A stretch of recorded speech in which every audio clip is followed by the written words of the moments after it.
everybody, welcome back to the channel, to Watercolor Wizardry, and I'm Zara. And today we're gonna do 10 gift ideas for watercolor artists for any occasion. So it could be your birthday, Christmas, which is right now for me. And these are my recommendations for mainly beginners. So let's get to it. Let's see. So first, the number one. I'm just going to start with the number one recommendation, which is paper is the most important supply. And Arches is my favorite paper. So we're just going to start it off with my number one recommendation. This is hot press, the pink one. It's very smooth. Cold press is the one that's a little bit more textured. And then rough is very textured. I don't know if you can tell, but so that's rough. And then here is smooth. Just to give you an idea, there's no there's no bumps on it at all. And then this is the cold. I don't know if you're going to be able to see the textures, but I'm going to try. We're going to try to bring it up to the overhead camera here to see if you can see the difference. We'll see. So between the cold and obviously the smooth is very smooth. And then that's the cold in the middle. And that's the rough. Just to give you an idea of how that looks. And those are the papers I would recommend. It's a lot easier to work with, especially for a beginner. You know, you don't really want to get a beginner frustrated and give up, which is what I ended up doing the first year that I was painting. The other one that I have recommendation that I would recommend is B watercolor paper. That's the paper that I use for studies. And studies mean I'm just learning the actual image and all the obstacles I might run into when I'm painting it. And as you can see, you can do decent job. On top of that, I actually use these brushes for this painting, and this set of brushes was it's under $10 on Amazon right now. They're the Princeton Select brushes, but we'll get to the brushes in a minute here. So this is the B watercolor paper, and I'll show you the texture. So it's kind of rough. I mean, not rough. It's like a cold press, right? But it's more has a mechanical pattern, it's a recognizable pattern. So, there's that. But I just use it because it's 100% cotton. It's a decent price, for what it is. So let's switch over to the monitor. So as a price comparison, the hot press right now, it's $17.19, at least for me on Amazon.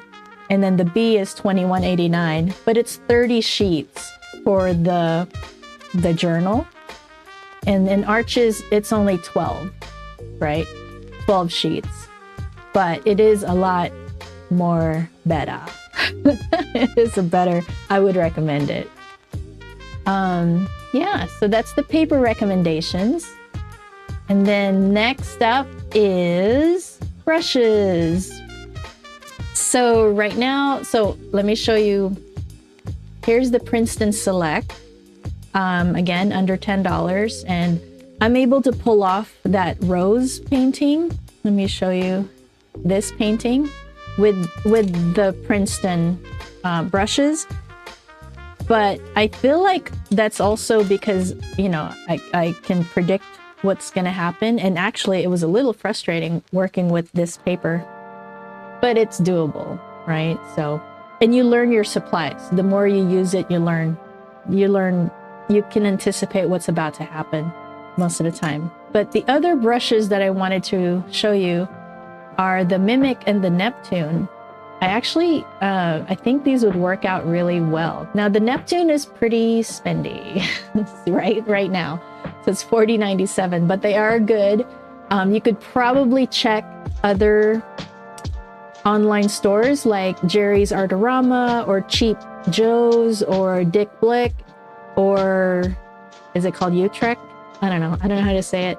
But there's other online art stores. Jackson's is another good one.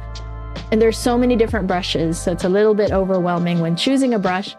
But I think actually this Mimic synthetic, Frugal Crafter, she recommends this one, so I'm sure it's really nice. And then the Neptune, I hear a lot of good things about it too.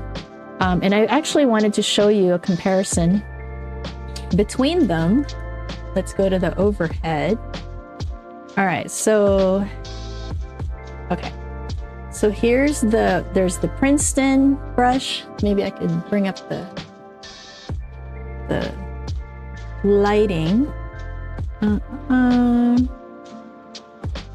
Oh, sorry. Let me move this out of the way. The last one here is a Da Vinci Maestro Series 35, which is my favorite paintbrush. Watercolor brush. So you can see the points. The points on the Mimic is the second one up, and then Neptune is the third one up, and then the Maestro. And the first one is the Princeton Select. So those points are really nice. The points on all of them are nice, but it's just I just think the Mimic brushes are going to work out really well for you. But you know, you can go either way, because the better you learn your supplies, the better you're going to be able to work with it. But it will take some learning. It doesn't matter which brush you get, you're going to have to learn how that brush works. And then it doesn't matter what paper you get, you're going to have to learn how that paper works. And I recommend Arches, and then I recommend for paintbrushes, if you can afford it and you don't mind, then I would recommend the Da Vinci Maestro Series 35. Those are my favorite. Not gonna back down.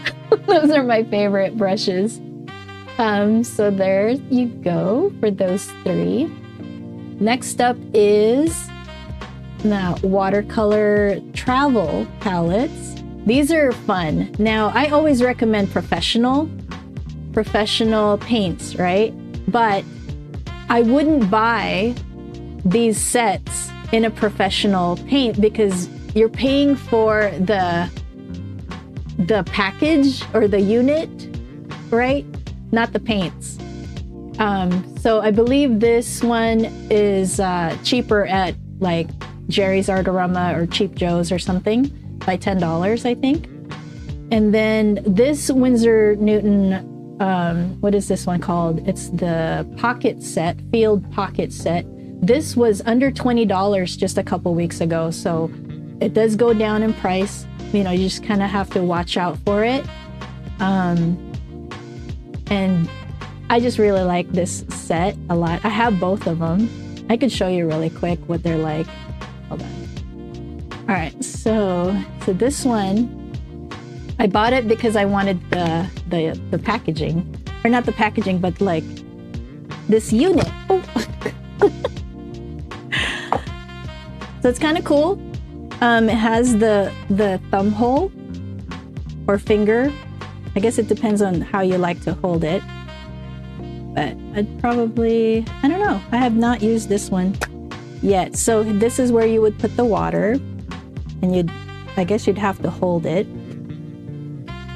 And it opens up. This is the water bottle in here. And it comes with the brush, right? And it's a synthetic brush, just like, pretty small, just like the Princeton ones. At least they seem similar, right?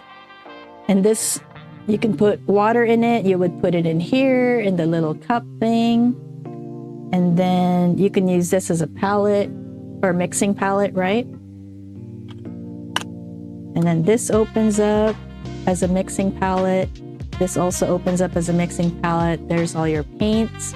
And it looks like it has a warm and a cool primary set, and then some essential colors that I would call essential, like Payne's Gray and burnt sienna. I really like that it has the sponge, because that's helpful to control the water on your paintbrush. So, you know, you could, I guess, put your thumb through here and then hold this maybe, or you could just sit down, or I don't know, somehow you could paint with this. And I just bought it because it was cool and it was so small you can fit it into your pocket, which I thought was pretty cool. So there's that. Let me put back the, kind of neat. You know, it's pretty small. You could put it in the pocket of a big jacket, right? So that's that. Comes with the, you know, information. Kind of cool. Yeah, I bought it just to have a travel packet. So this one is the other one. It's called a field travel set. This was actually my first travel set. I love it a lot. I think it's super cute. And I took out all the Cotman colors and put in M. Graham colors. And actually, these colors, I think still, originally came from Mind of Watercolor, put out an M. Graham, his favorite colors. And so that's these. This was like a long time ago. I was watching his show, Steve, on Mind of Watercolor. And these are M. Graham paints. And the reason why I love it is because it's like a transformer. It just kind of expands like this. And it came with a brush. And this is a water bottle, right? And then the lids, you can hook on right here. You could even hold it like that. You can paint like this, you know? And this water bottle would fill up. You could put this over here, right? Over on this side, or you could have it on this side. So it's left or right-handed, right? You can go like this. I think it's really cool. But let's set that aside. And then let's go to the next thing. Let's see here. Yeah, so watch out for sales, because this was it was like 17 something around Black Friday time, just like 2 weeks ago. And then this one is more for when you're traveling around doing plein air. And I really like these kinds of palette. And let me show you. Of course, I have both of them. So this one, super, super lightweight. And I went to Hobby Lobby. Yeah, Hobby Lobby. And very lightweight, right? And this, okay, I'm pretty sure I only paid $2.50 for this. $7 over here on Amazon. But if you go to Hobby Lobby, I'm sure they still have those half price sales, right? Really good deal, as long as you don't mind, you know, your paints separating, because that's what they do on metal palettes or enamel paint and plastic, is that they don't lay down as well as a ceramic palette.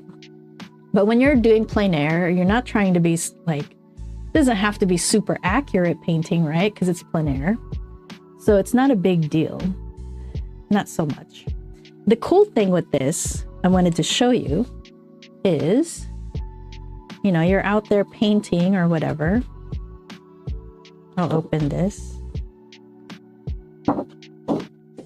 And what you could do is, it's easy to hold with one hand your paper and the paints, right? So you're like painting, blah, blah, blah.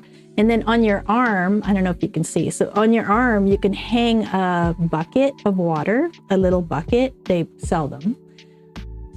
Paint buckets, and then you can paint and, you know, be on your way. I just thought that was really cool. And so it comes in the aluminum type or the plastic type, which is super cheap.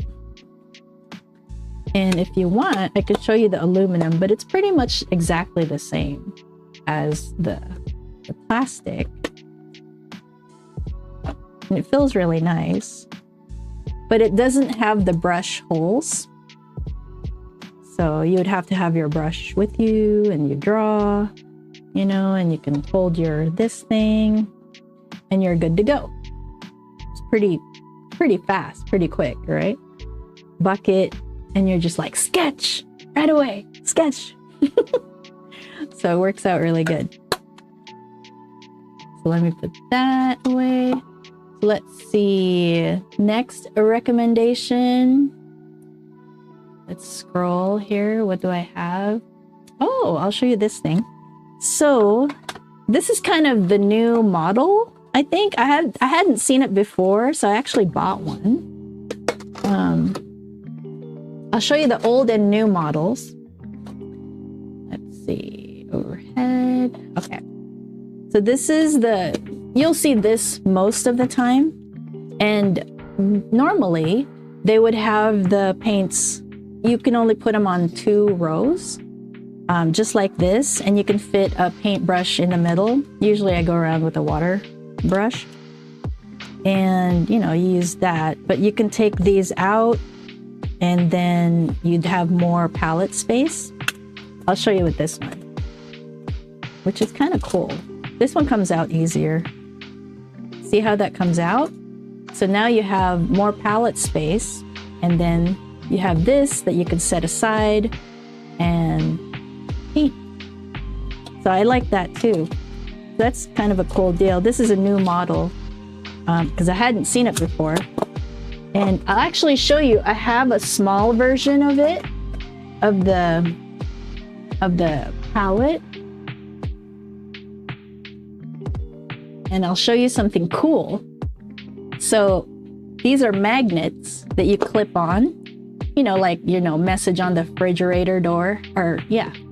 And so you would clip it on your board, painting board. I taped down my arch paper on here, and this will stick. It'll stick right there. And then here's your palette that you can use, you know, you just have those magnets. You know, you adjust it however you want. And so this is a smaller size that I found a while ago. And then this can actually, you can get an easel or a tripod that clamps down on this board. And then you can be out there, it's on the easel, and your water bucket is hanging on the tripod, and you can paint away. Kind of cool. So I thought that was neat. All right. So that was my set of recommendations for gifts. I have more suggestions, but I thought those were good to start with.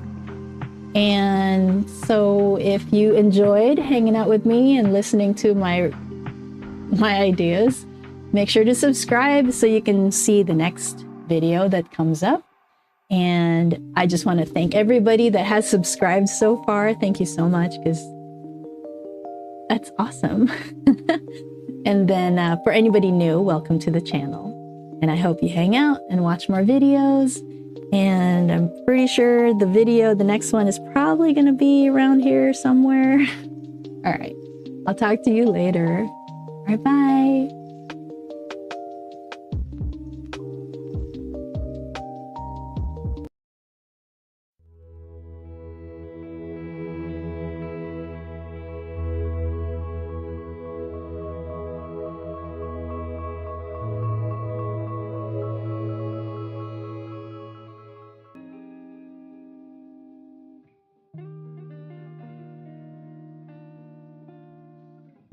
All right. I got the lids, you know. I tried to find some used ones, but I couldn't, so I have these new ones. I just used mason jar, like jelly jars, the wide.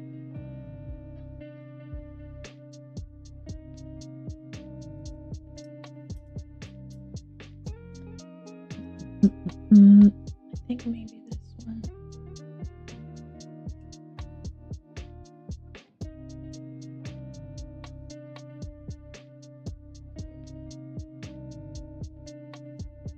Glasses would be nice. Ignore my messy studio. I hope you can hear me okay. Am I on mute? You can hear me just fine.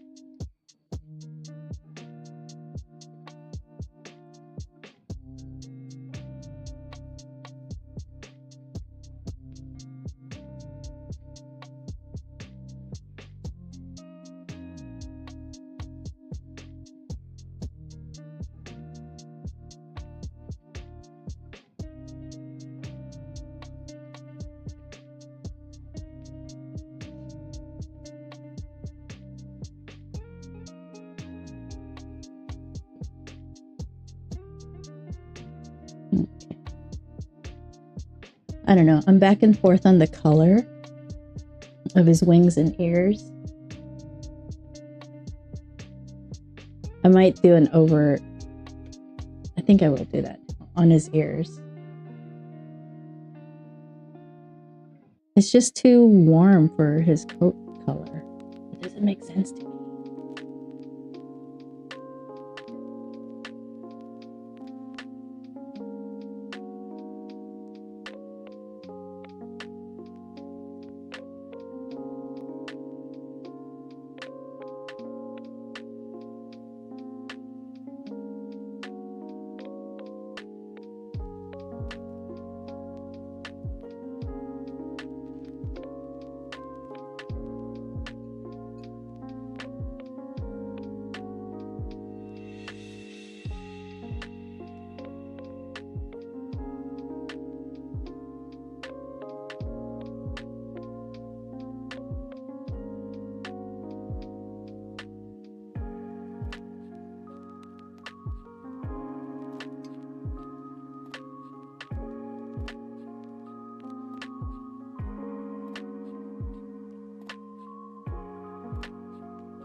Oh, let's go here.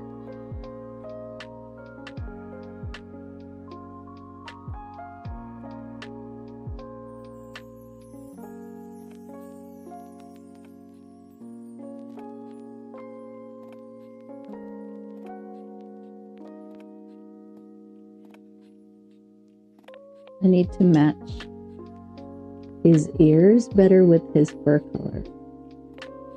For personal choice. It's just a little too brown.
start the music.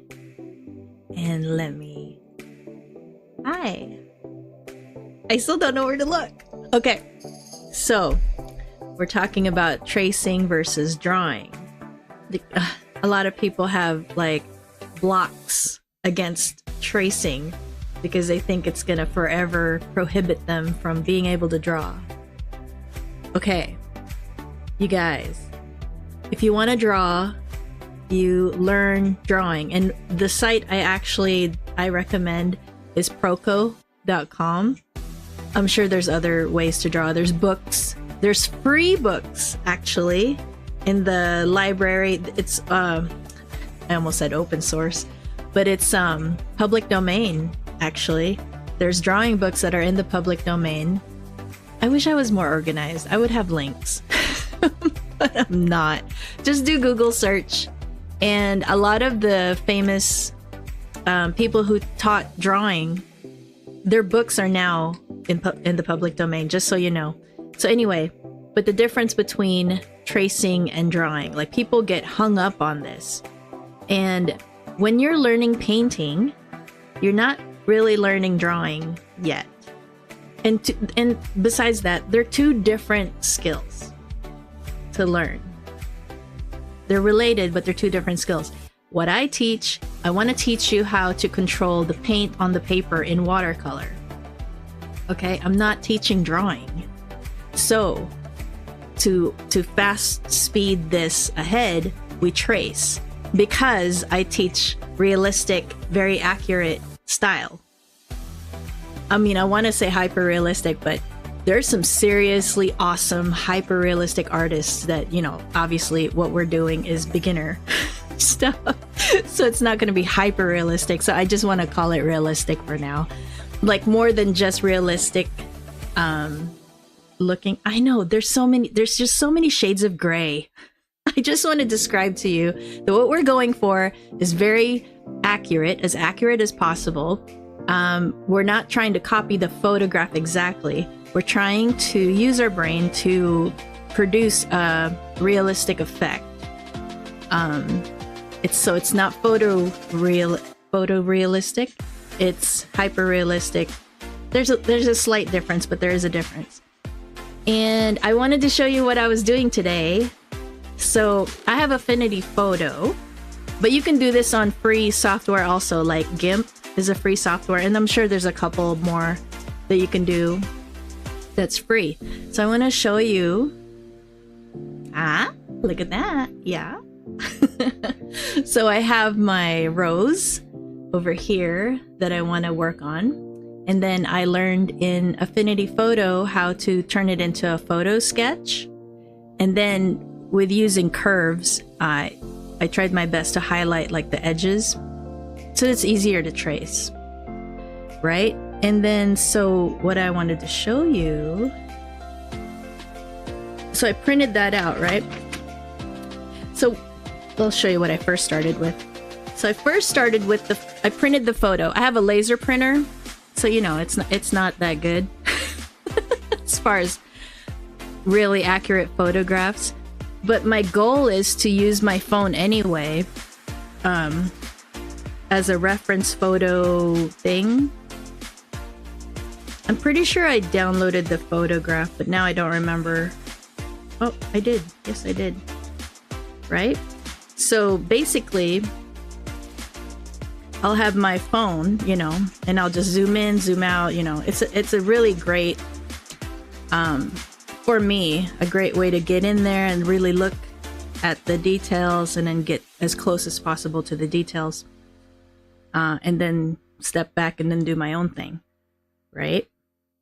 But as accurate as possible is what you're going for. And then you have room to adjust it for yourself. And then it's your style. So this photograph is actually available on Unsplash. I will link it so that you have it. And then, okay, so what I was saying was, so I printed it like this and I couldn't see it. It was really hard to see. Like, I'll turn this off. You know, it was very difficult to see. I'll also link this in the description. It's the it's just like, I found it for $14 on Amazon, right? So I'll link that, but you do your own shopping. Like, I don't know the detail. I just have like 4 of these because they're so inexpensive and I love them. They're lightweight. They're just USB powered light box. It's not a box. It's a, see? Oh, you can't even see me. It's very lightweight. So what's gonna happen? Okay, so I printed it on my Leza printer, and it prints black and white because I don't have color printer.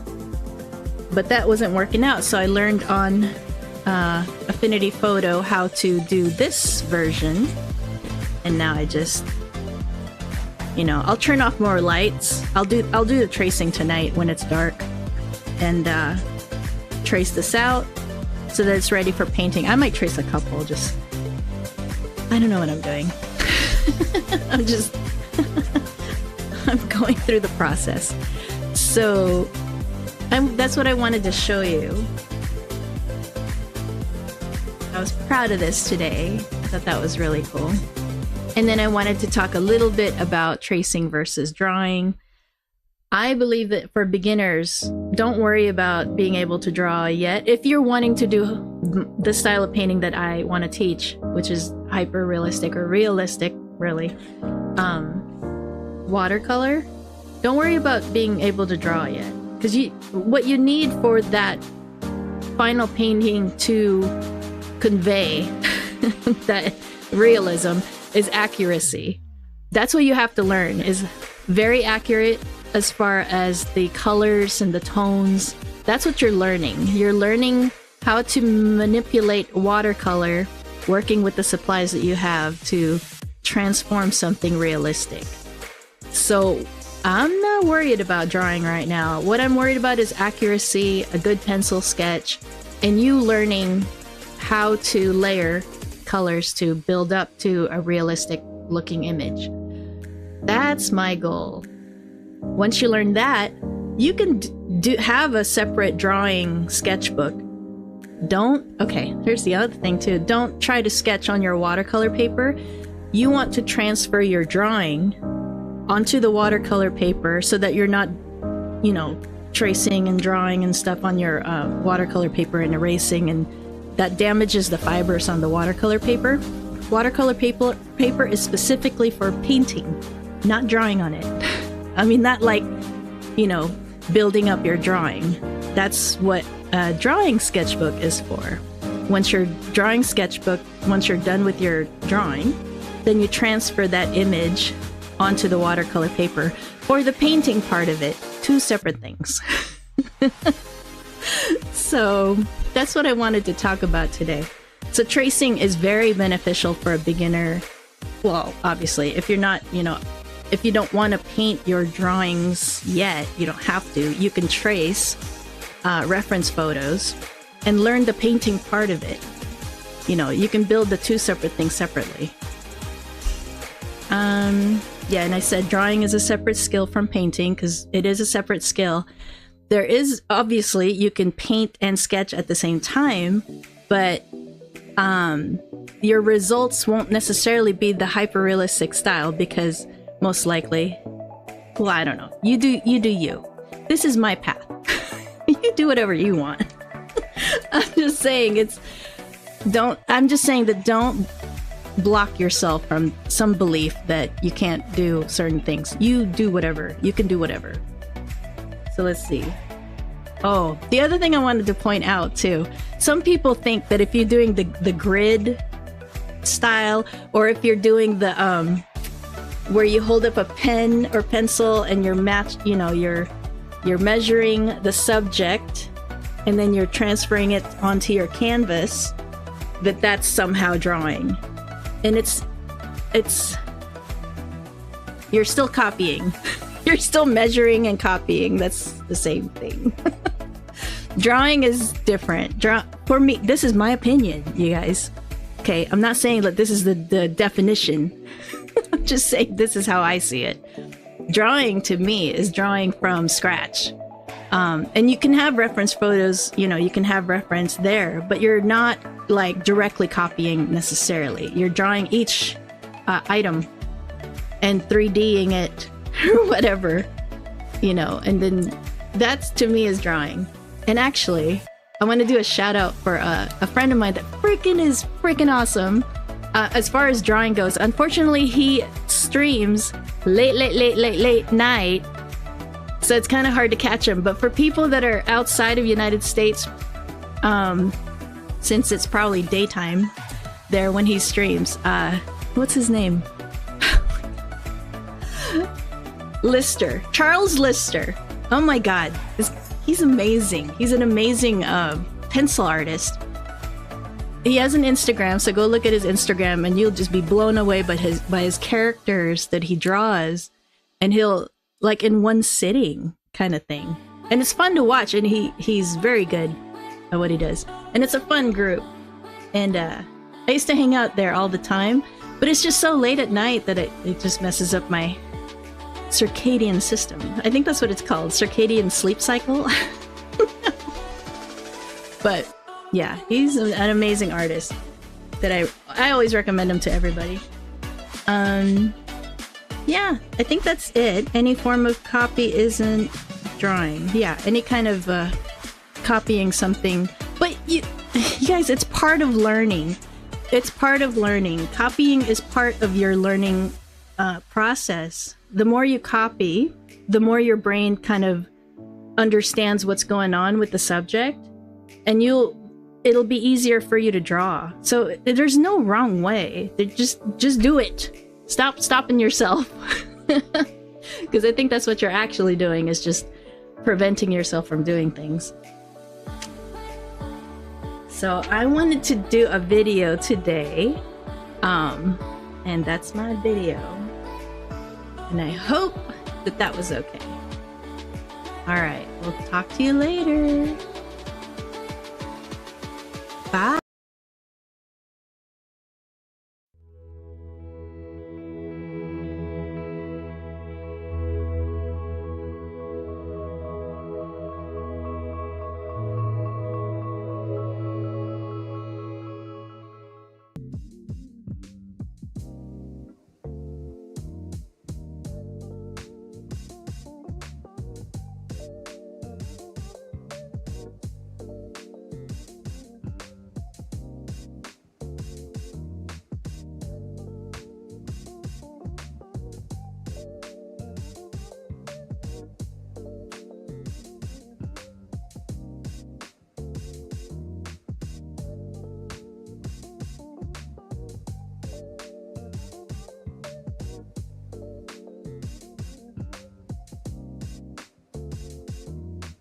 Very, I don't know, difficult paper to work details on.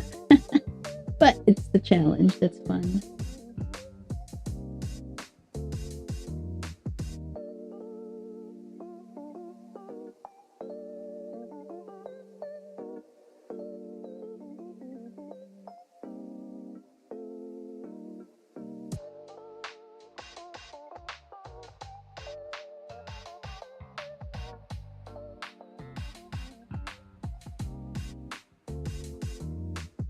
I'll wait till it's dry.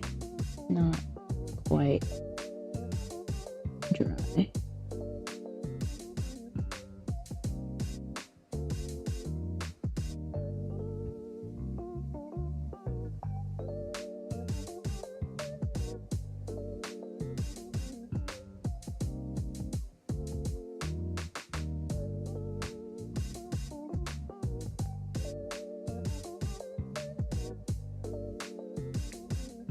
Yeah.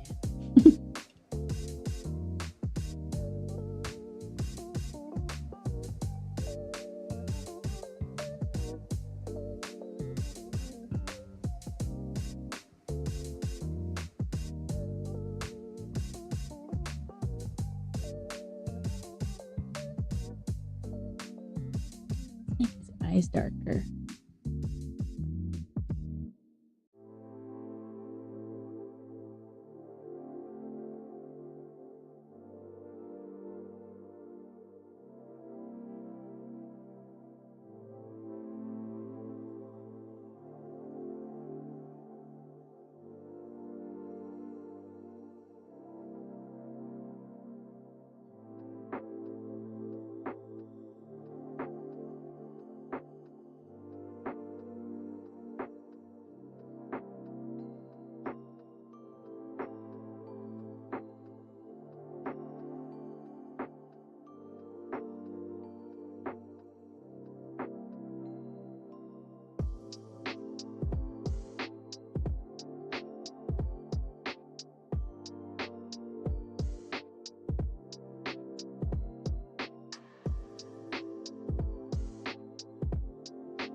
So cute.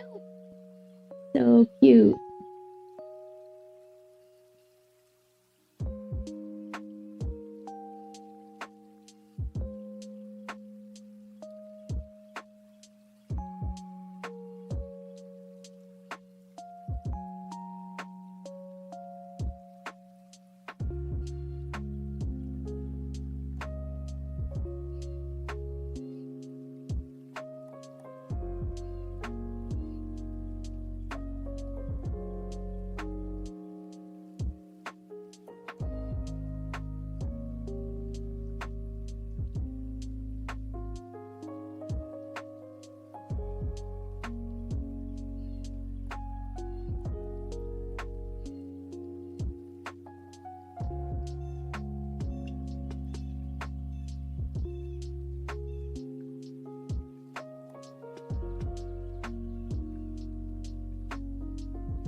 So adorable.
Just gonna leave that alone.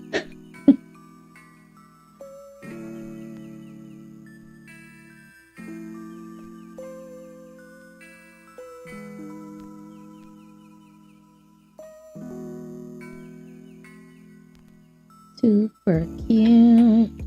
Okay, so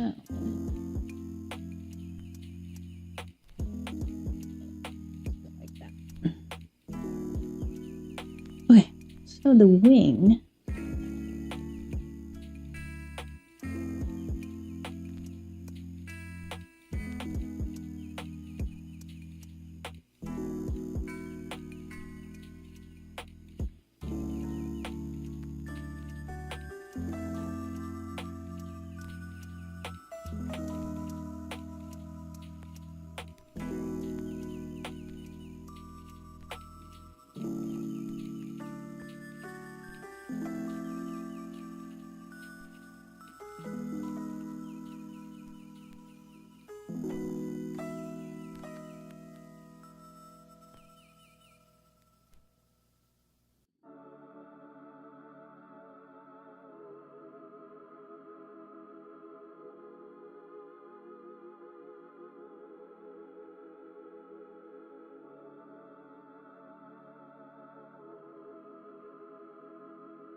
Hey everybody, welcome to Watercolor Wizardry. My name is Zara, and today we're going to answer the top 10 questions that beginners ask regarding watercolor brushes.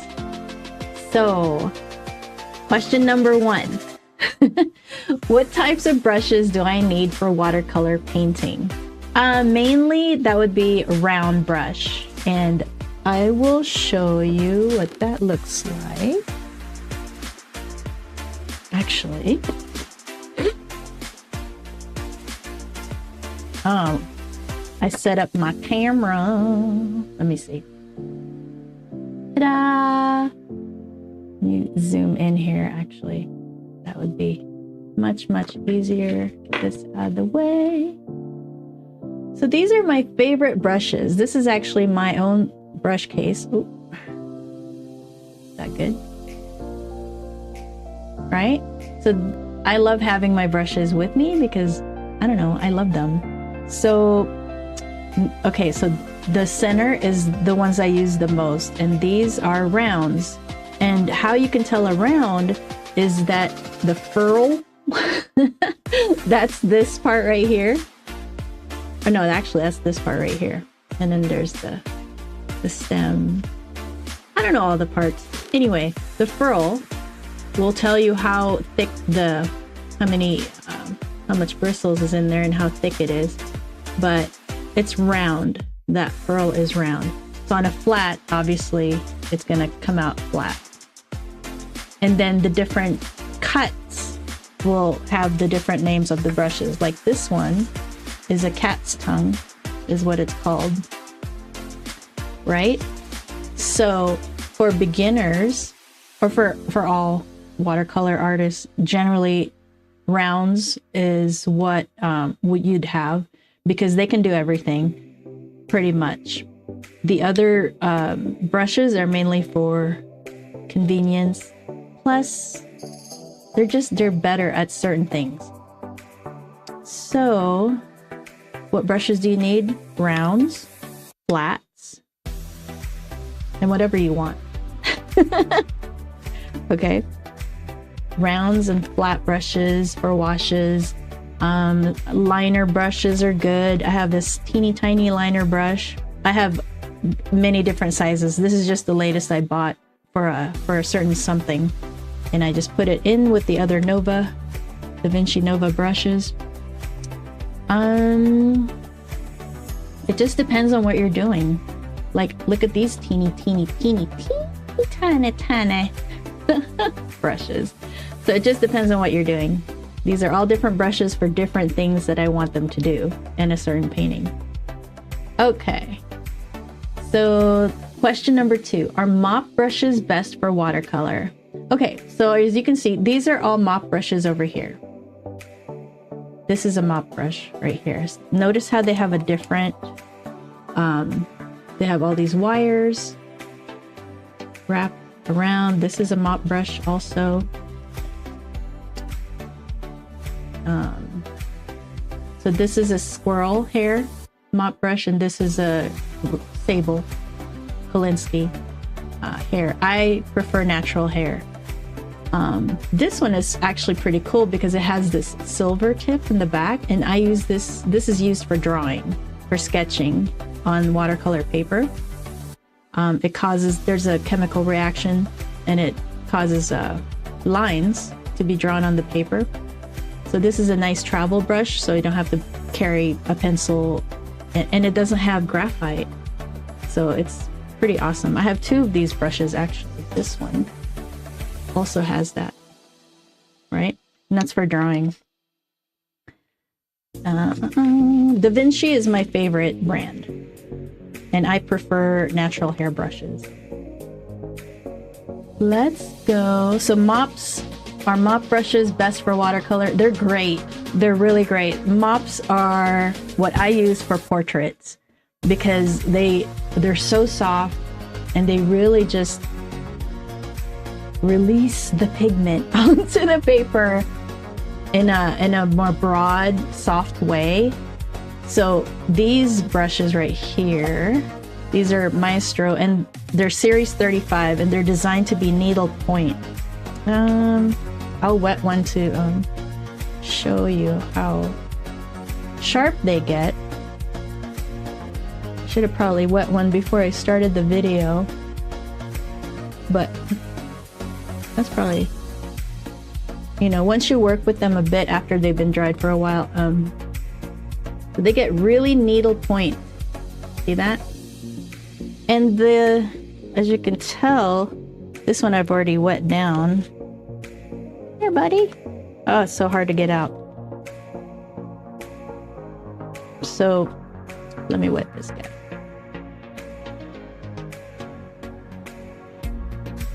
I love Da Vinci because I love their brushes. I'm sure there's other makers, but look how needlepoint that is. And this is a floof ball, right? This is like, well, this is smaller, but it's floofy when it's dry. But it goes needlepoint once you get it wet.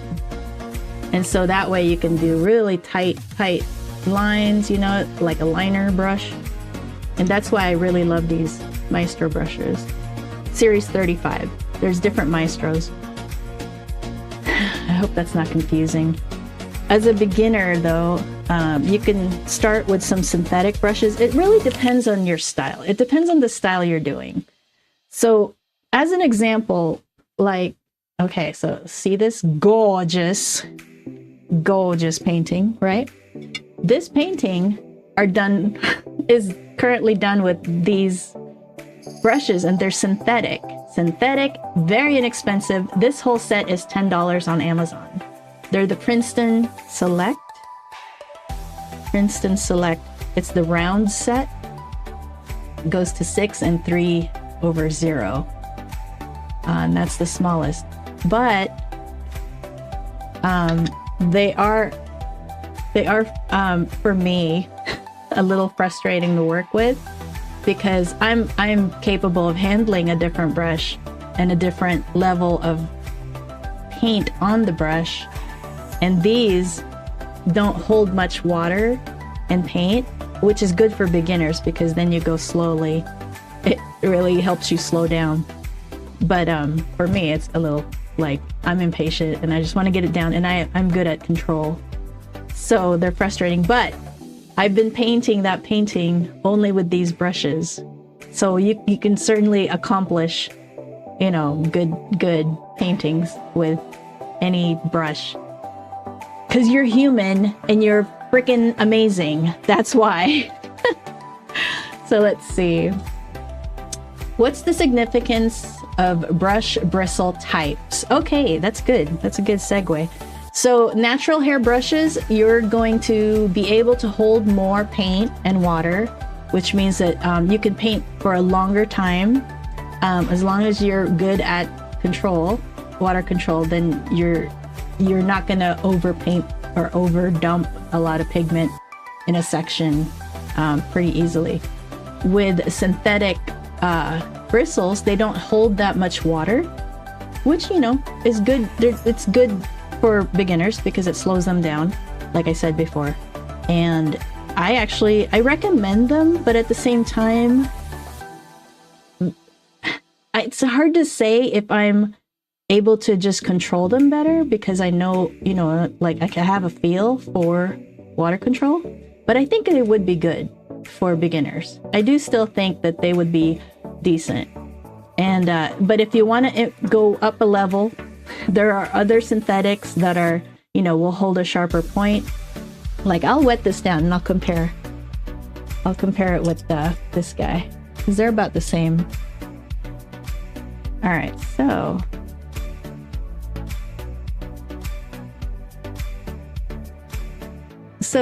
I mean, but come on, there's no comparison. Look how needle point that Series 35 is compared to this Princeton. But if you look at how much this is, it's quite a bit more money. But if you take care of your brushes, they'll last you a lifetime, right? So I hope that's not confusing. If you have any questions, let me know. So differences, the significance of brush bristle types. Synthetic doesn't hold as much water, generally speaking. They're making different synthetics now for different uses. So there are some synthetics that will hold a lot of water.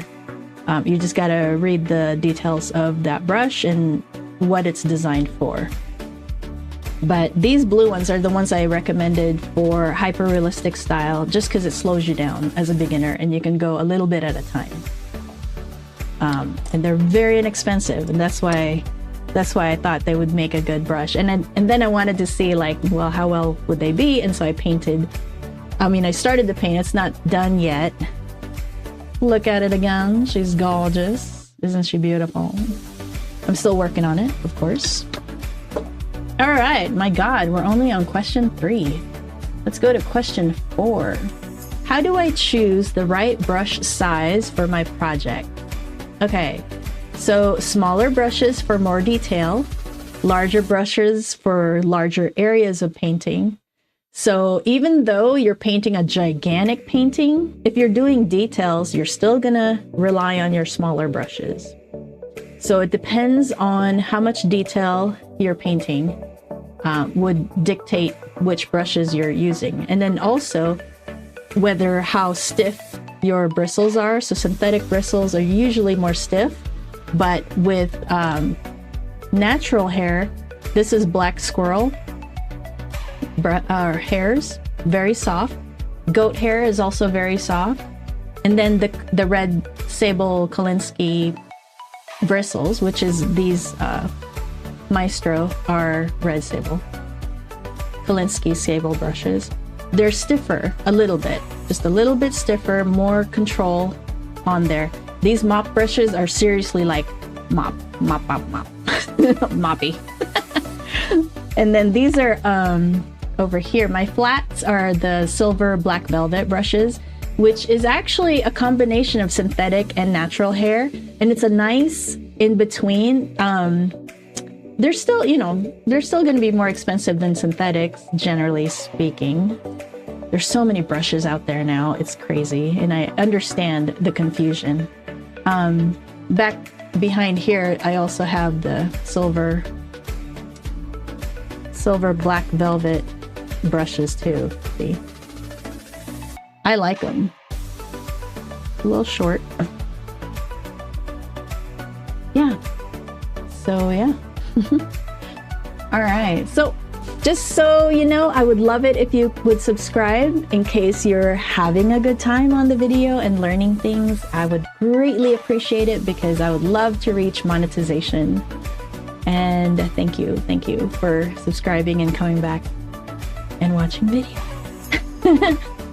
All right. How do I clean and care for my watercolor brushes? So I found my cleaner. Let's see. This is the brush cleaner that I use. It's really nice. So I just, you know, use it right here. See, I hardly have used these because, I mean, you don't really need to clean your brushes too much as long as you take care of them, right? You rinse it out with water. Water is the medium, and so once you rinse it out and then you dry it, and when you dry it, make sure you're drying it not on end. So you don't want to dry it like this where the water will go into the furl. You want to dry it either laying down or, you know, pointed down. I generally have it at an angle, and then the bristle part rests on paper, like, you know, whatever I'm using to pick up pigment. And then I have a linen sheet that I lay them on. And so at an angle, the linen or the cotton, is it cotton? Linen. I have linen, I don't know. But the material, I'm thinking, will pull the water out of the furl. Because what happens is, for a lot of people, when they leave their brushes, don't leave your brushes in the water jug, because then this will be at an angle, and then your brush will rest at the bottom of that water jug bent, and that could permanently bend your hairs, which you don't want. So I just leave mine laying down and let them dry that way. So yeah, that's what I use. It's called the Masters. I'll put a link, an Amazon link at the bottom on the description. So, yeah, you just rinse it with water, really, to care for your brushes, and with mild soap, and then reshape them to a point like this guy, you know, and then you're good to go. Let's see. What's the difference between a natural and synthetic brush? Natural hairs will hold more paint, more water, more, it'll hold more. But it also requires a little bit more skill in handling. That's why I recommend the synthetics. But synthetic is less, it holds water and pigment less. Which is, I think, is actually good for beginners, and depending on the style that you're doing. Like if you were gonna do portraits, like if you just want to jump right into portraits, I would of course recommend mop brushes with very soft hairs and with yeah, very soft hairs that'll hold water, because you want really soft gradients with portraits. The face. Let's see, let's look at my face. See my face? See the gradual color changes? It's not so sharp. And you get that with soft additions of pigment on wet paper. Let's get back to this view. All right, let's see. Oh, if you're enjoying things, make sure to like the video. Meant to mention that. Okay, number 7, can I use the same brush for different colors? Yes, all you do is rinse it. I usually have 2 water jugs.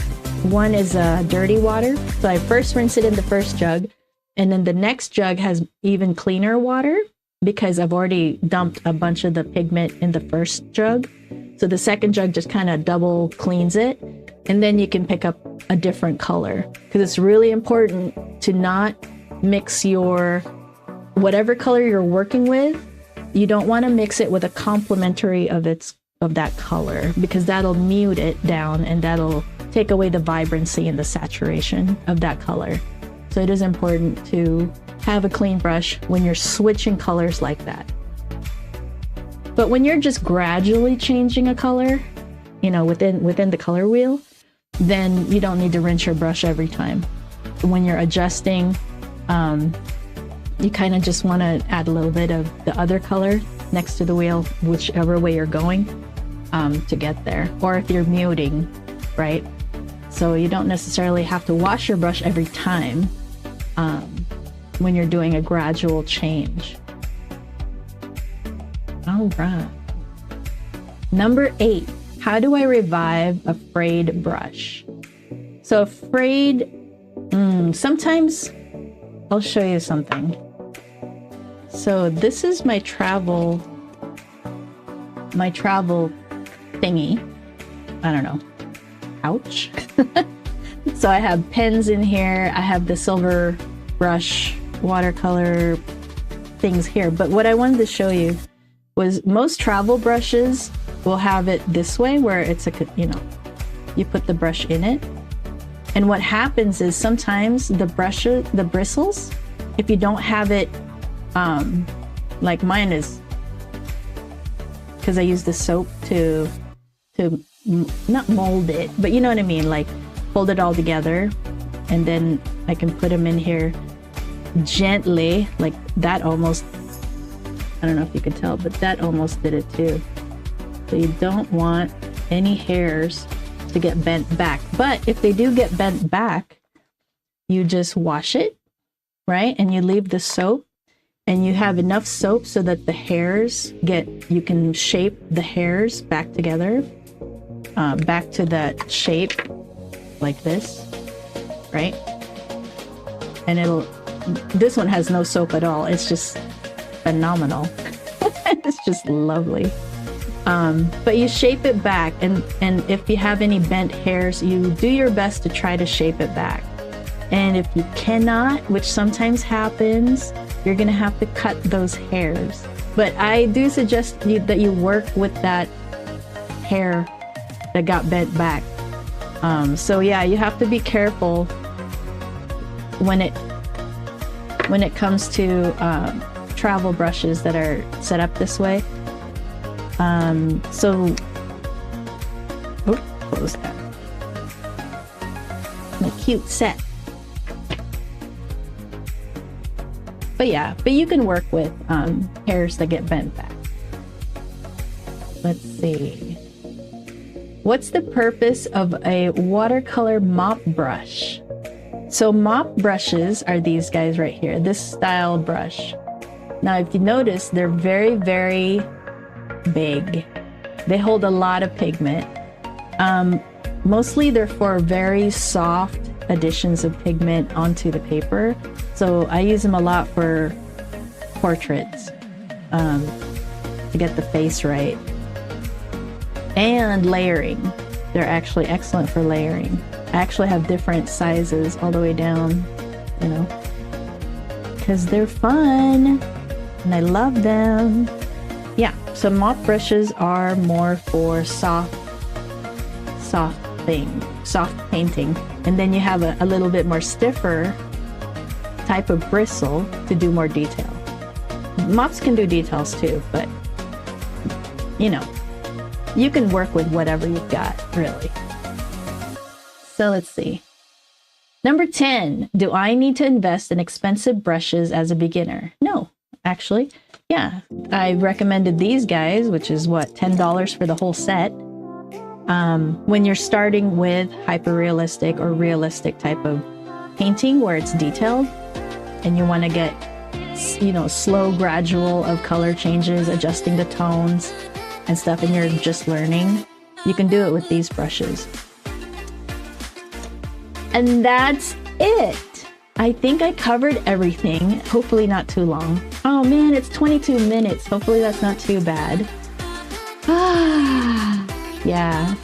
So thank you so much for being here. I think the next video is on this side of the thing. Hope to see you in the next video. I'm not sure what I think it's palettes. I'm going to show you different kinds of palettes and what palettes are good and what I recommend and what I love. Okay, well, thank you so much. Have a great day. Thank you for being here. And see you again soon. Okay, bye.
Good enough for now.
Paper.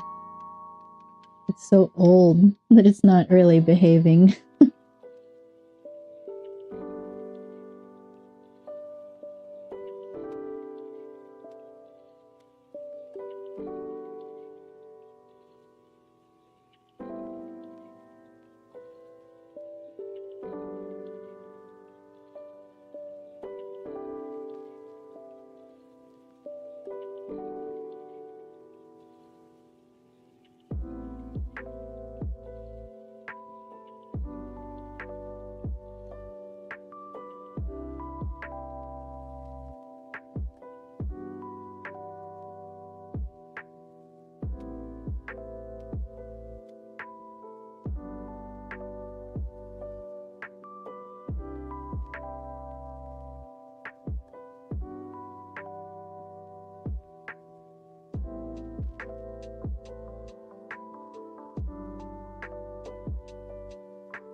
Good enough for now.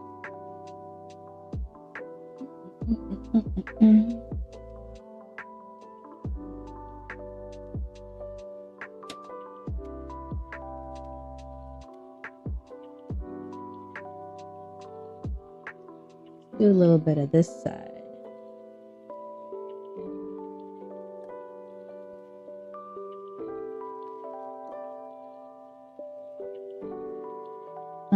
It's so wet right here. It's hard to paint the other side.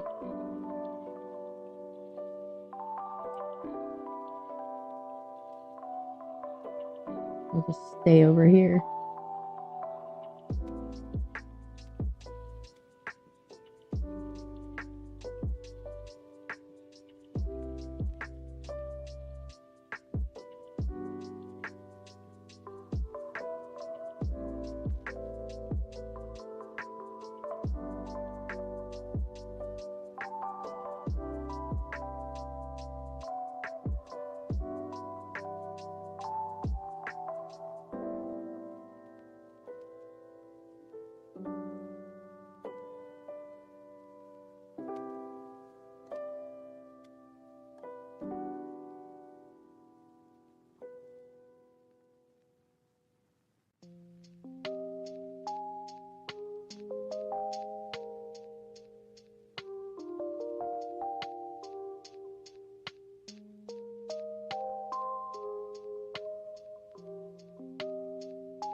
We'll keep working on it. It looks kind of cool. How about ears? More ears.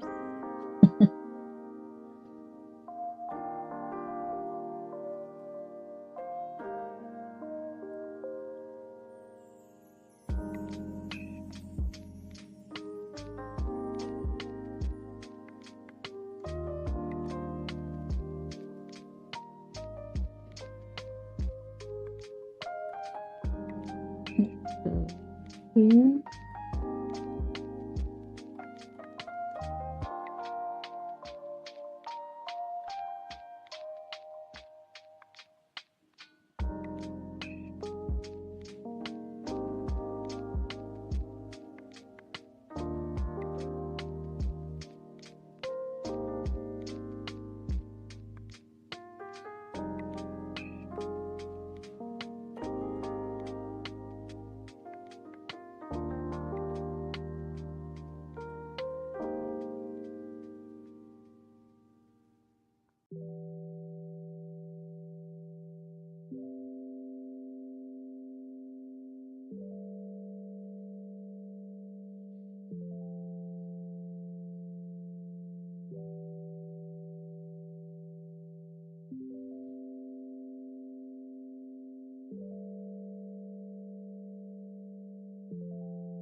Hey everybody, welcome.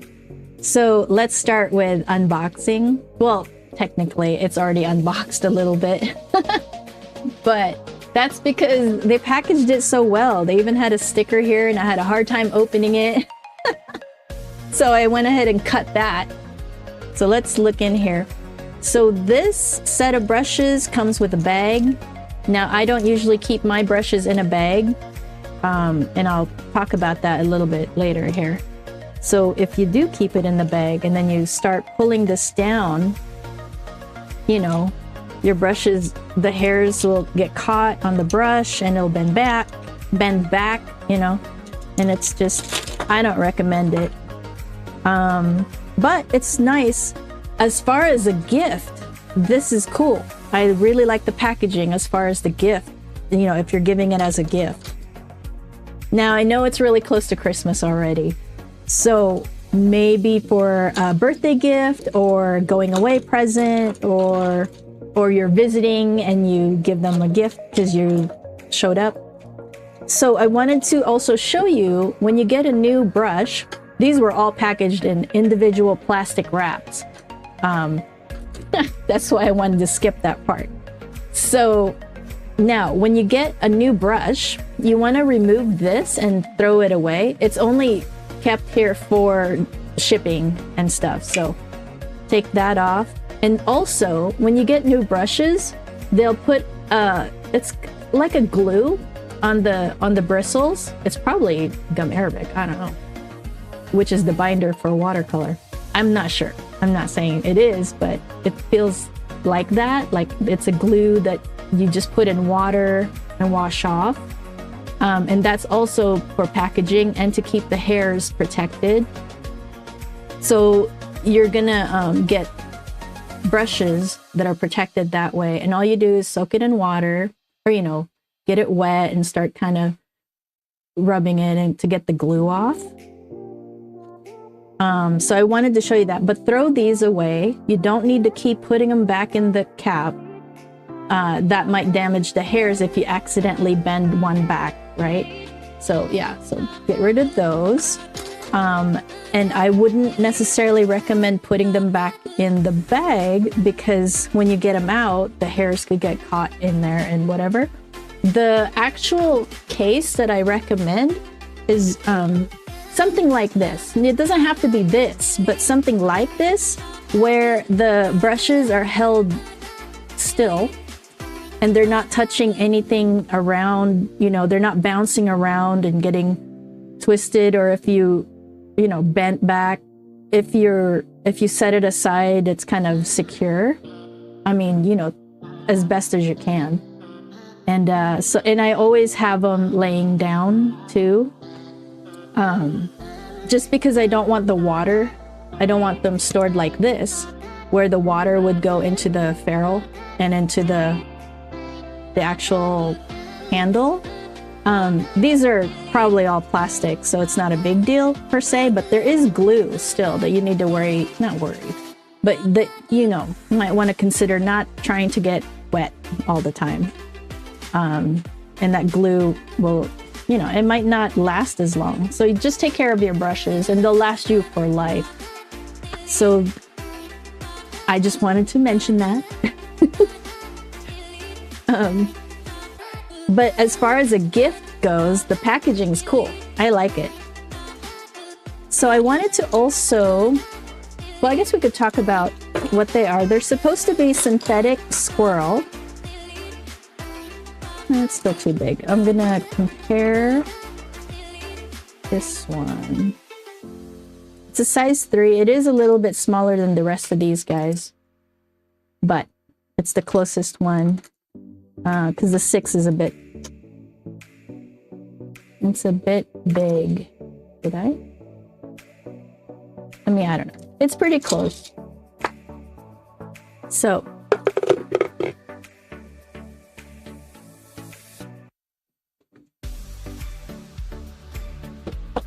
I'll just set this aside for a minute. Now that we're done playing around with that, we'll compare the tips in a little bit, or the points, I should say. All right, so let's see.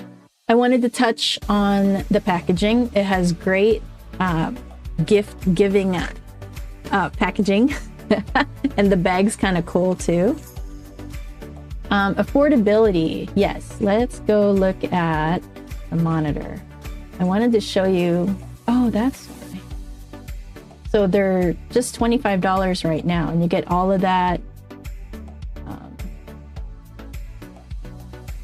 I think it's 10. Yeah, 10 professional. And let's go through like which ones they are actually. So you have, now the other thing too I wanted to mention, the sizing, right? The size of rounds. They're not, okay, so the sizing, they don't match any other brand. Every brand has their own size. So what they try to do instead is list the, oh, they don't even, this doesn't have, this is the inches as far as the length goes of the whole brush. But on more expensive brushes, they'll give you the size. Let's go to the overhead real quick.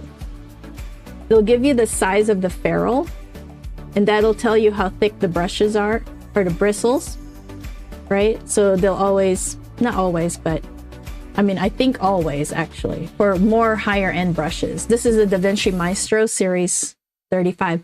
By the way, if I haven't said, welcome to Watercolor Wizardry. If you're new here, my name is Zara. Thank you for coming over and visiting and all that. Hopefully you subscribe. And to all my subscribers, thank you so much for subscribing. It's really cool. I've been having a lot of fun doing videos, and I'm getting better at it. So yeah, so more expensive brushes, they'll tell you the ferrule size, and that'll give you an idea. And by ferrule, I mean right here. And they'll give you the size of this, the round part here. And that'll give you an idea of how thick. And they'll also give you like the length, the whole length of the bristles, the hairs, and everything. So it's kind of cool. And if we compare these, I was going to compare them later, but we can do it now. So you'll see that the length of the hairs are all different. If I could line them up perfect, that would be cool. So you can see the Maestro is super, super long. It has a bigger belly, but it is more expensive, right? That's the trade-off. Huh. Let me wet this down too, because this has glue on it. So yeah, those are things to think about when you're getting new brushes. But you know, when you're just starting, inexpensive brushes, just, you know, play around with those. You'll be able to create nice paintings with inexpensive brushes. In fact, I'll show you if you, I mean, I don't know. So this painting right here is one I've been working on. I've been planning on trying to finish it, but I wanted, since I started it as a live stream, I wanted to finish it as a live stream also. And I've been working, I just been busy with a bunch of different things, because I'm also starting a beta course, or a beta group for the course, watercolor course that takes you from beginner watercolor foundations up to hyper realistic style like this, right? And yeah, I'm gonna have a beta. It's called a beta because it's the first run through. It's the first group of people to go through the course, and we're gonna go through it together, and it's gonna be great. And I'm excited about it, but there's a lot to be done. I mean, you know, not really. We could start it, just start it. But I kind of wanted to do a few things. So yes, if you're interested in that, actually sign up for sign up for anything on my website, watercolorwizardry.com, and I want to send like a discount for anybody that's on my list. In list to, if you're interested in learning watercolor through me, of course, you don't have to, you know, just the only reason you'd get on the list is to like learn from me. So yeah, so sign up on the website for anything, because I'm going to send it to everybody, because it's the first time we're going to go through a course. So that'll be cool. And I'm excited about it too. But that's what I've been busy doing, but I will finish this. Okay, so what I wanted to say was that this one I did with the Princeton brushes, these, and the hairs on these are not meant to be like squirrel. They're stiffer, but I'm able to manage, you know, a painting like this, and that comes with some experience or whatever. But my point is that you can accomplish, I don't want to say anything, but you can accomplish a lot just by doing it. You know, learning how the supplies work, learning how your brushes work, you're able to accomplish things. So it just takes doing. That's, I think, the hang up for a lot of people, is they're afraid to start. But totally, that's why I wanted to start a course, and I wanted to start a cohort, a group of people, you know, to walk them through how to paint and enjoy it and not get so overwhelmed by it. Because I was overwhelmed when I started and I actually wanted to quit. And then I found some paintings that were hyper realistic that just like I had to learn how to do it because it was so beautiful. So anyway, let's get back to let's get back to business over here. So the Artigria are soft squirrel brush, so they should be softer than the Princeton. But you know, honestly, they feel stiff to me. But just as stiff as any other brush. Although the Neptune feels softer actually.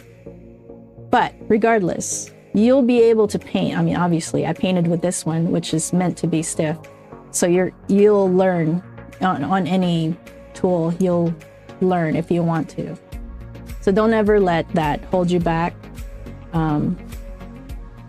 Always at least try.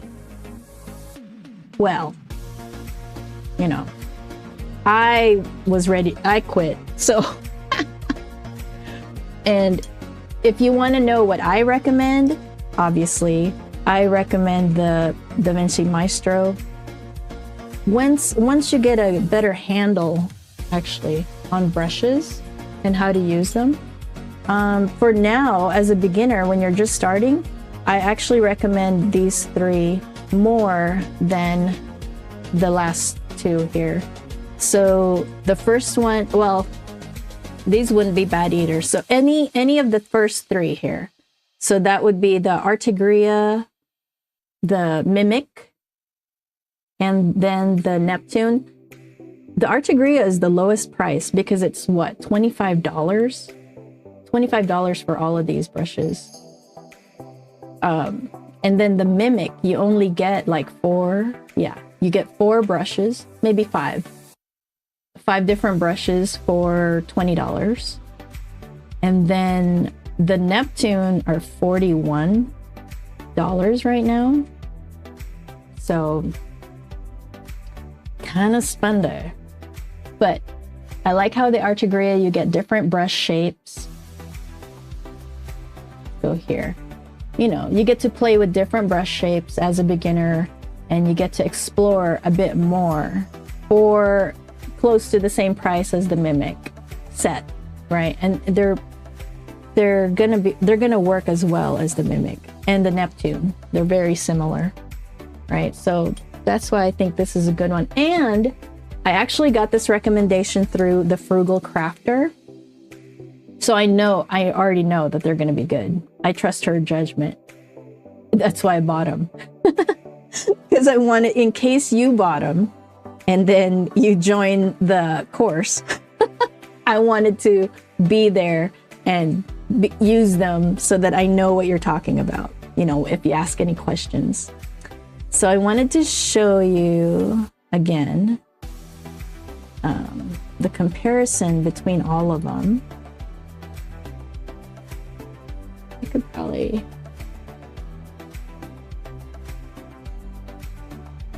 And I do apologize if I'm taking too long explaining everything, but... So the bottom one, the black bottom here, is the Artigria. The second one is Mimic.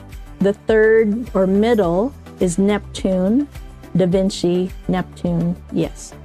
And then the Princeton is the blue handle. And then the Da Vinci Maestro, and that's specifically Series 35 is the top one, which is my favorite brush. But it does take a little bit of learning the brush, because this is a natural hair brush and it'll hold more water. So you're gonna want to learn water control with this one. And that's what I teach in the course, because there's 5 different levels of water control. Depending on the teacher, sometimes they only teach 4.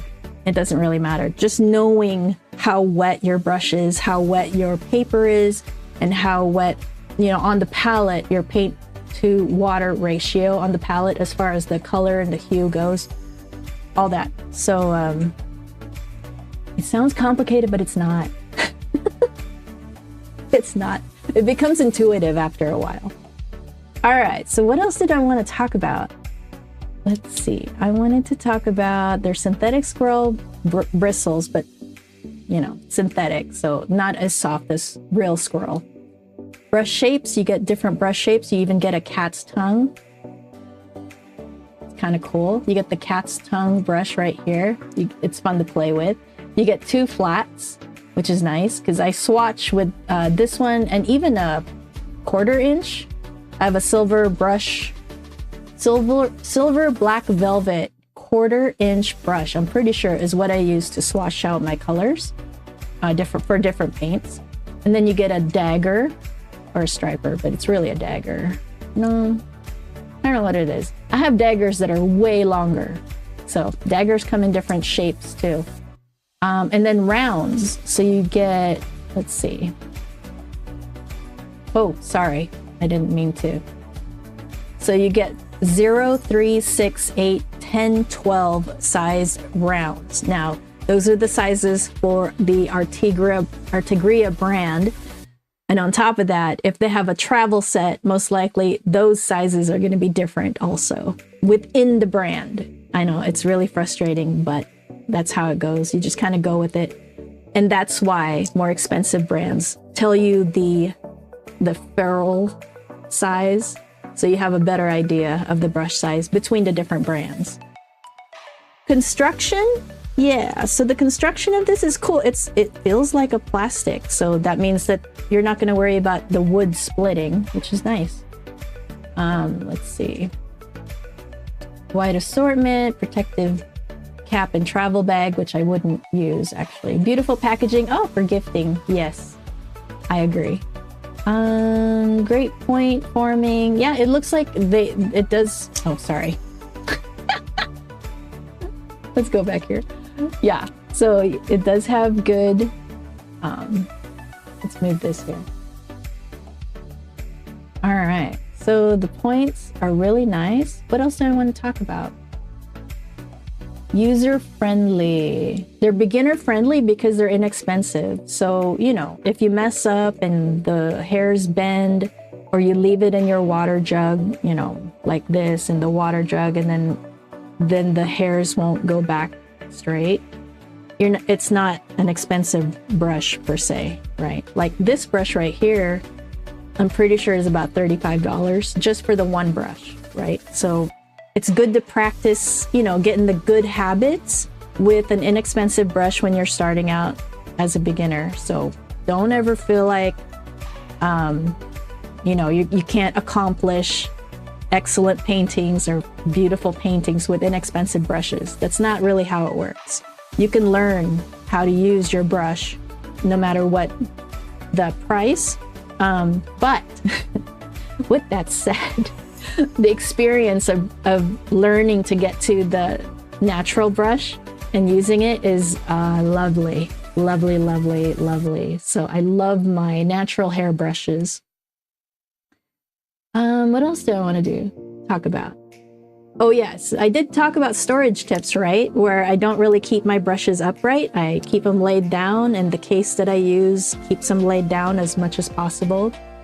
That's my storage tips.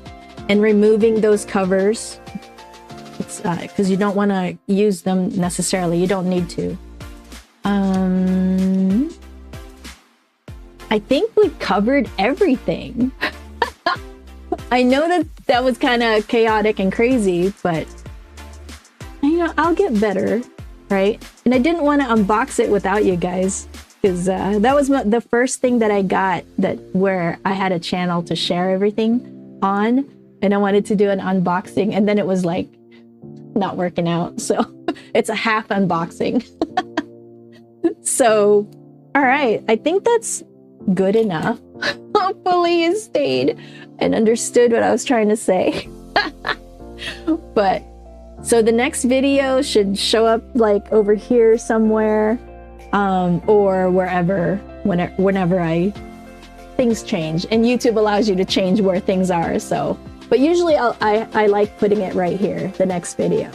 So make sure to watch that, and you have a lovely Merry Christmas and the rest of the year. And yeah, I'll see you on the next video. Okay, bye.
Ever so slowly.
hate that I have to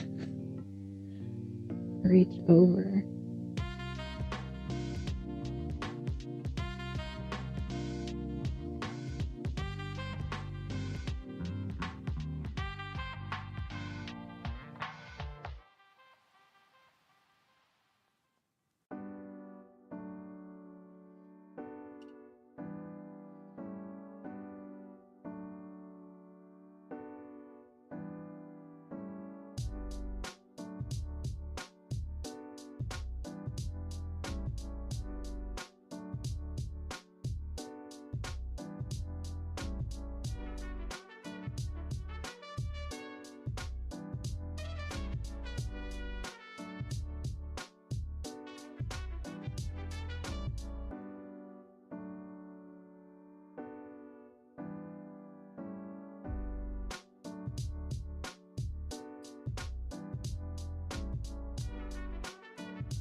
Layer by layer by layer.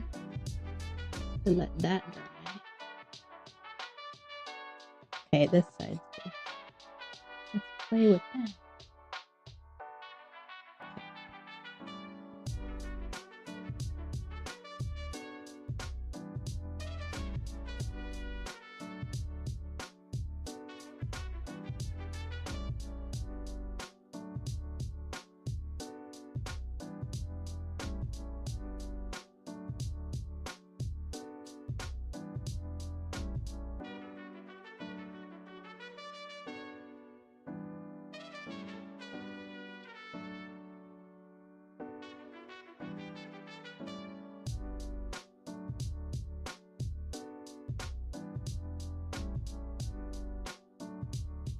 Too wet.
we'll see how that goes.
And then you just keep tweaking it and tweaking it and tweaking it.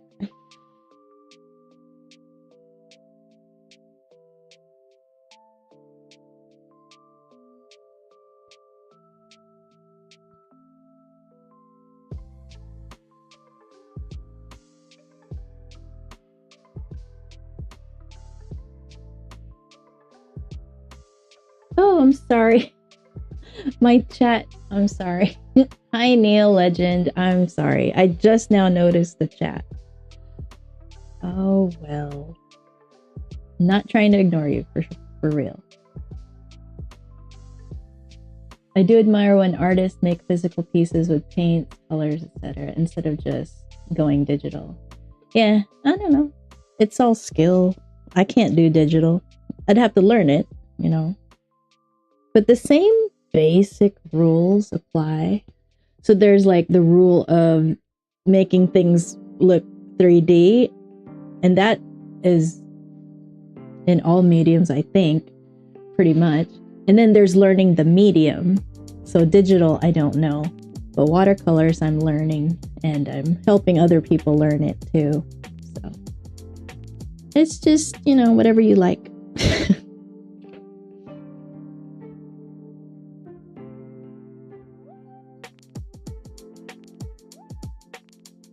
I forgot what color I had.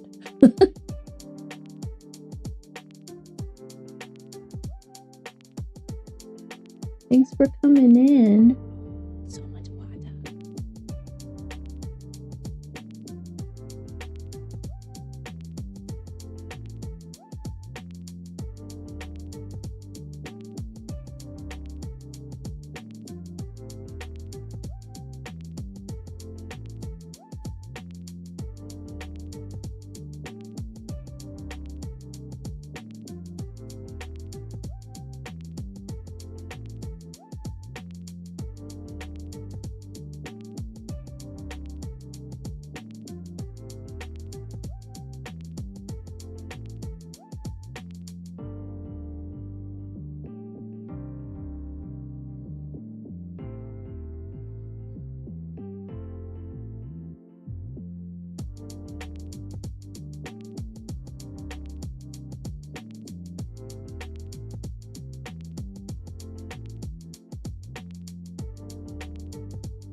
Cute.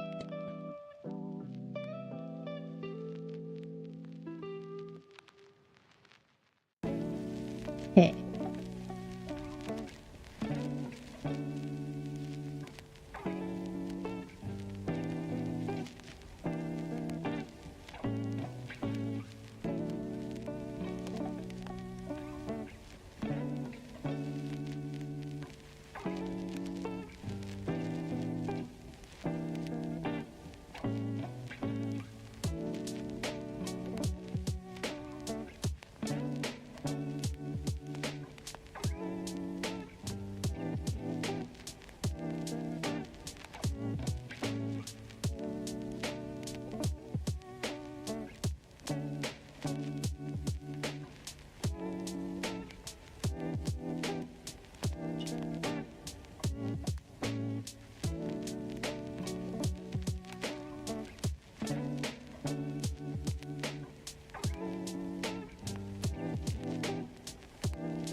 Sugar.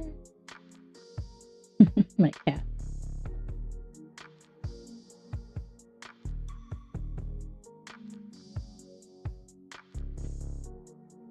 Oh, hey.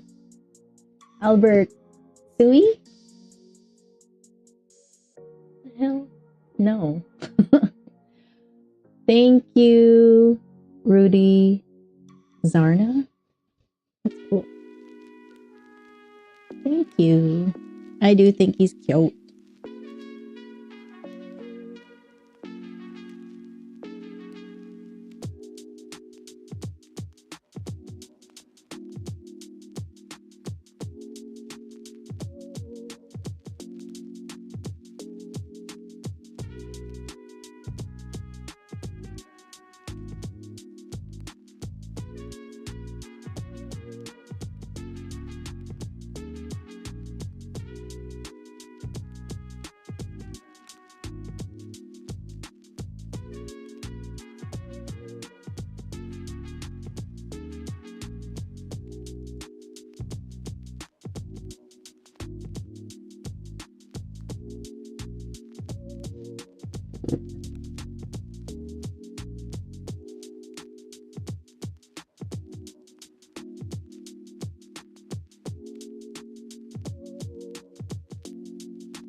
Hi, everybody. This makes me feel like Christmas. It is, it's November 2nd. So okay. Anyway, so I want to do 10 for 10, which is 10 questions in 10 minutes. And we're going to cover watercolor paper. I want to do a series and it would be, you know, supplies. So let's start. And let me get my questions ready here. All right, first question. What type of paper is best for watercolor? That would be watercolor paper. I know that sounds like I'm being condescending, but there's, let me explain. So watercolor paper as in specifically for watercolor, not student grade that says watercolor, because my experience was that I got watercolor paper that was student grade and it said watercolor on it. So I was thinking, okay, I'm gonna save money and buy this because it says watercolor on it. It should work great. And it didn't. And it was really frustrating to use. On top of that, I didn't know what I was doing.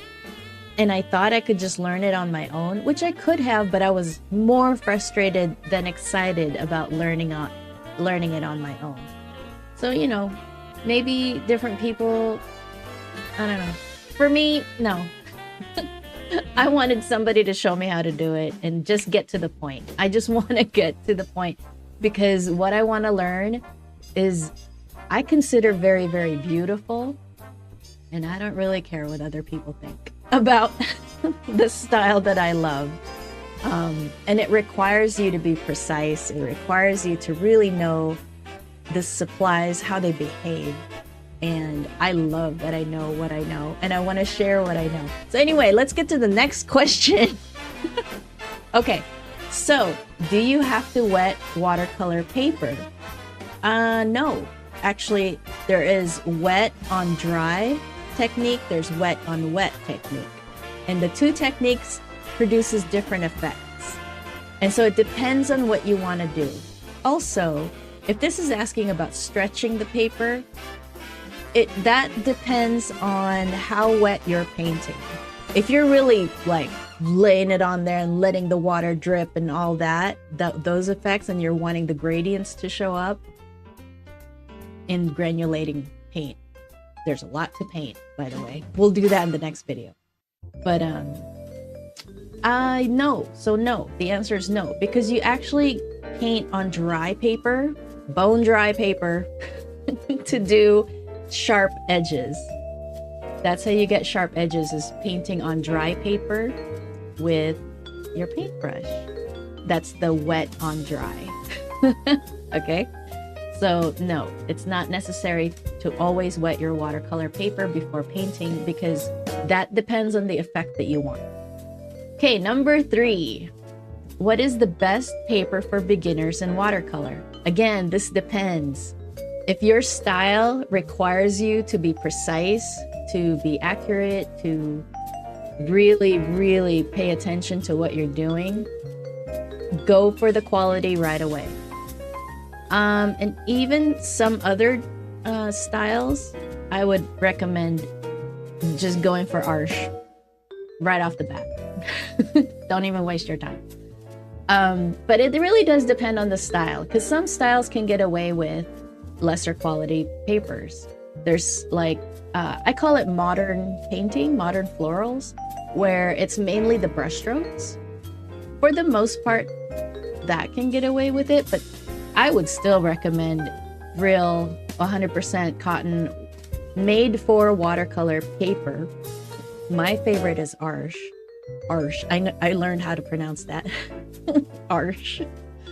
So that's my favorite, but of course there's others out there. And they all have their pros and cons. Okay, so there's not really a perfect paper. It's paper that you love. That's the perfect paper, in my opinion. Okay, so number 4.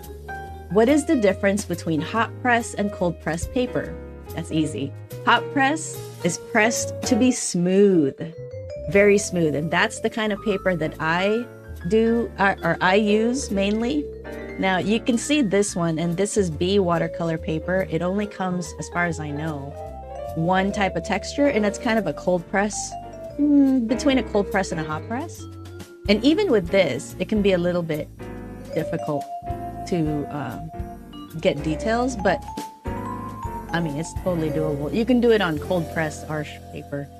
It's just kind of frustrating to get around the bumps. But yeah, this paper works pretty good. It's half the price. At least when I bought it, it was half the price of Arches. So it was going to be my student, or not my student, but my study paper. And every time I paint on it, I notice a big difference between Arches hot press and this paper. Arches is really fantabulous. It's really nice. I mean, I love it. You know, there's other papers. It's just my favorite. So yeah, and you can see how, well, maybe you can see, I'm not sure, but it buckles and stuff. And Arches will buckle too. Don't think that it won't, unless you stretch it. Anyway, I'm getting off topic. Number 5. What is the texture of watercolor paper? Oh wait, did I even answer? Okay, the difference, hold on. Number 4, the difference between hot press and cold press is that hot press is smooth and cold press is a little bit more rough, but not as rough paper. So that's the difference. And hot press is made for really detailed work. And then cold press is more versatile, because you can do detailed work and you can do, you know, you can get texture out of it too.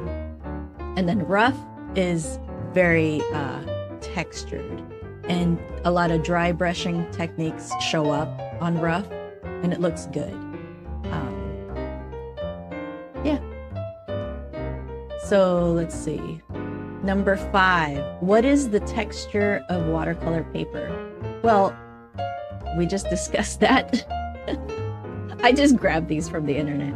So the texture, there's hot, which is smooth, cold, which is in between hot and rough. So there's 3 different textures. And then depending on the brand, you could have really repeated pattern, which you don't really want. At least I don't like it. I like more random looking patterns so that it's not so, I don't know what to call it, but I don't like obvious print on the paper, but it doesn't really matter. It's whatever you like. Okay. Number 6, what is the best paper texture for watercolor? This depends on your style. Cold press is the most versatile, so you can go detailed or you can get textures out of it. So it is what I would recommend when you're starting. Unless you really know what you want, then like me, I knew exactly what I wanted, and I wanted the details, the precision and all that. That's what I wanted. So I knew right away. So I was on hot press right away, but I have a lot of cold press papers to play with. And I also have rough because I think it's important to play in all the papers, including student grade, just so you know what you're getting, and you know that there's a difference between the papers, and you learn your supplies better. I do. So even if you bought paper that's not the best, you can use it for sketching. It's not a big deal. You can't mess up. So don't worry about, oh my God, what paper do I get? You can't mess up. You're going to have to play with all of it. You're going to use all of it anyway. So it doesn't really matter. So just move forward. That's the most important thing, is taking action and moving forward. All right, painting.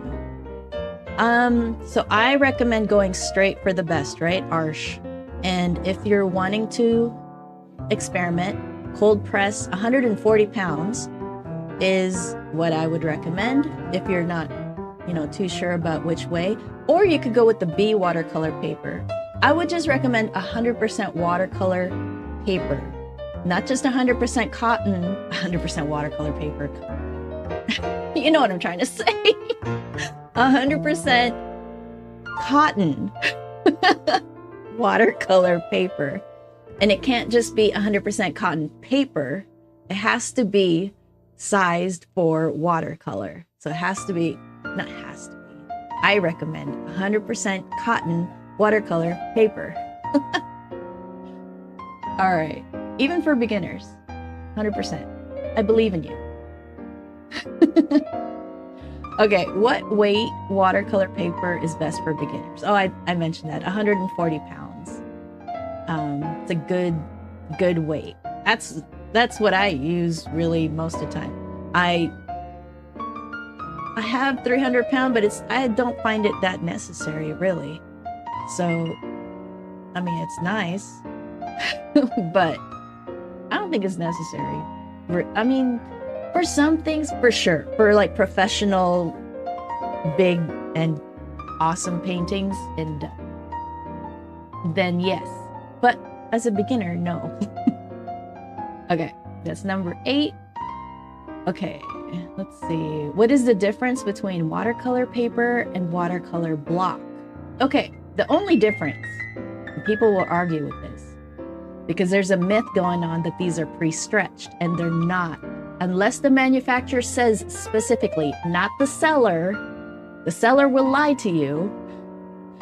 If the manufacturer, like the place that made the paper, states it is pre-stretched, don't assume it's pre-stretched, because it's not. And it's not a big deal. If you're not painting heavily wet types of paints, it's not going to be that big a deal, but it will buckle. The only convenience for it is that it's bound, it's glued, most likely on 4 sides if you're doing expensive, but sometimes it's only 2 sides. I personally don't care for bound blocks. It's nice for plein air, or traveling, because it's already, taped down to something. And when you're painting, most of the time you kind of want it to be taped down somehow. Like even this one, I've taped down the edges because, it buckles. And it, can be a little bit annoying. But it's not, when you're doing detailed like this is not a lot of water really. So it's not as big a deal. But if you're doing heavy water, like you're really doing gradual or gradient changes in paint, like watercolor pouring, which I love, that requires you to stretch your paper on Gator board. That is fun. I love that. I love watercolor pouring, and I want to teach that too.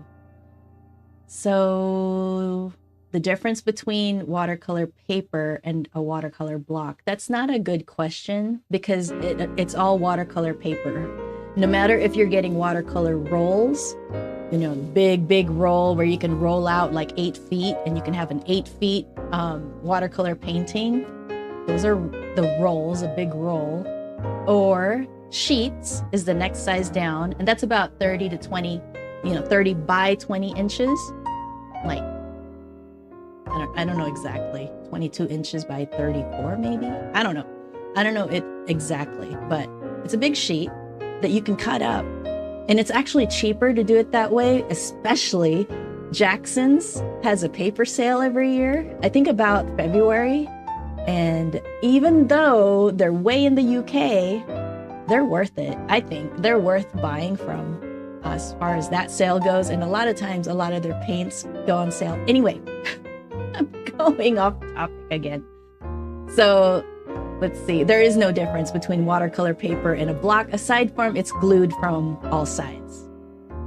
Okay, question number 10. What is the purpose of a watercolor block? Oh, convenience. That's really, in my opinion, all it is. It's convenience, and it is so expensive for that convenience. And I don't have any blocks except for the ones that I was holding up in the thumbnail. 2 sizes to try out. Those are the only. Oh no, that's not true. Okay, never mind. When you become an artist, you're gonna end up being a collector of things. So I have so many different papers and so many different paints and all the colors because I have like whole set collector syndrome. But it's fun.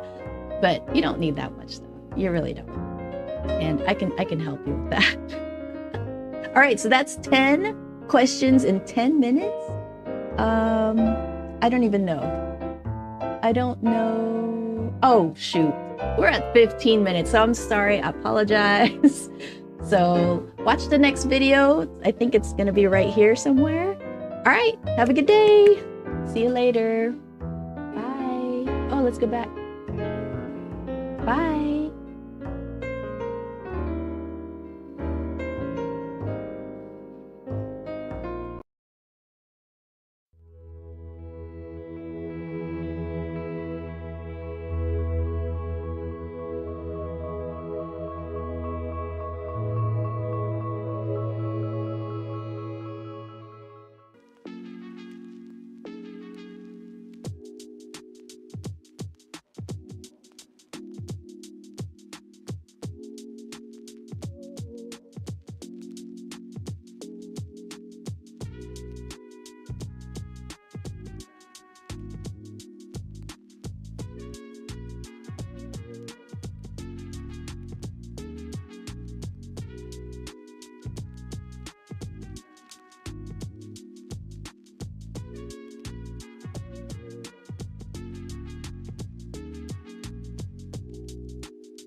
Super cute.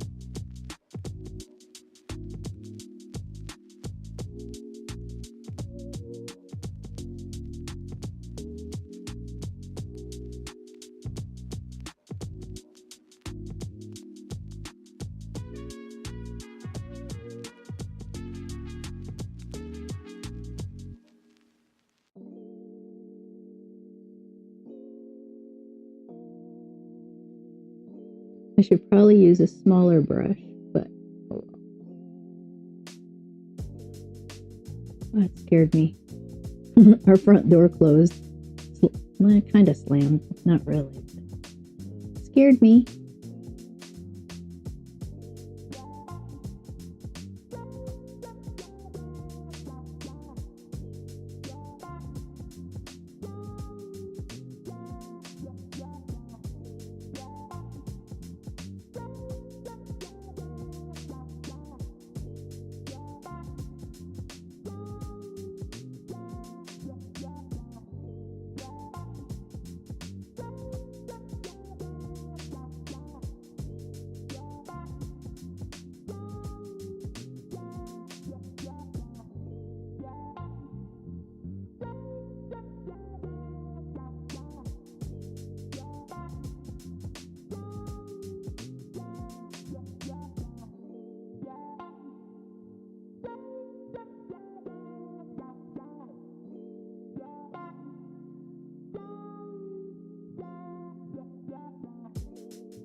Sugar.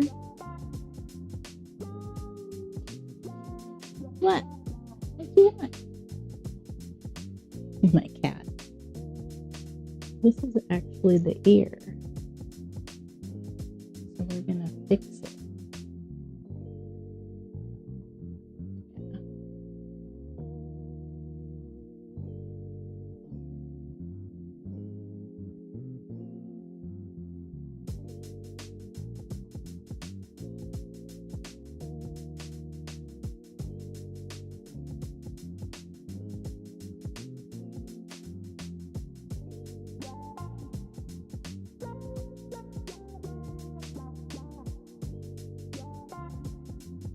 So cute.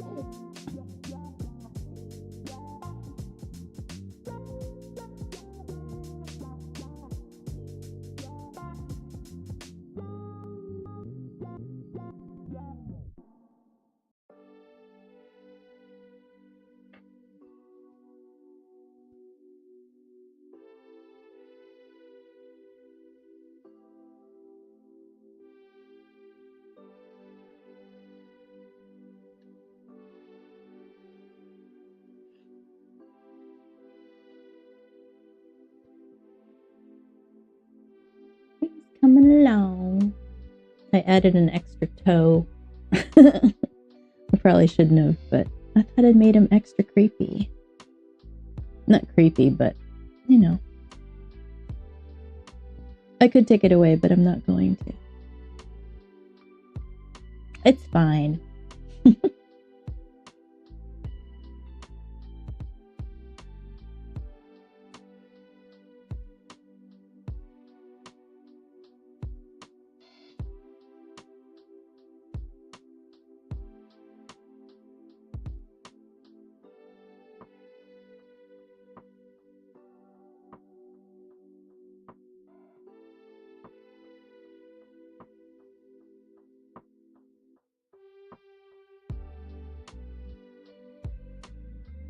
Probably too dark, but that's okay.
Cool.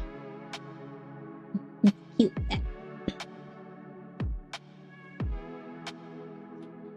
Oh, hey, little dude, little doodle devil. I'm tired now. Look at it. Hi. I know he's cute. He's coming along slowly. Very ever so slowly. Oh, my fingers. So far, this is just done with burnt sienna and French ultramarine. The burnt sienna is Da Vinci. I usually do Winsor Newton, but just these two right now. That's what I'm using to paint this guy so far. And I think, I don't know. I kind of want, I don't know what to do with the background. I keep thinking purple and blue, like, I don't know. I don't know. But yeah, just slowly, a little bit at a time. Watercolor, if you want to do, you know, more 3D type watercolor, it just takes time, just like anything else. And you just go slowly. Mistakes were made. Mistakes were corrected. So it's cool. I like it. I like how it develops. And then after a while you're like, oh, I did that. That looks cool. It looks like it's going back into the background. That's cool. You know, so I just stay proud of myself for doing all the things. Super cute.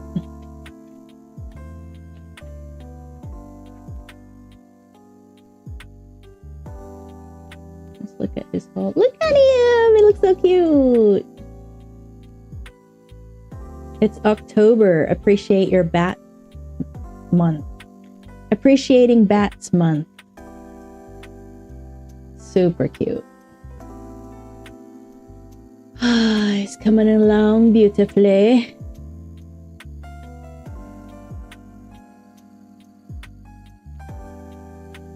I don't know. I want to finish up his ears. And then I want to do, you know, a little bit more details on the fur for sure.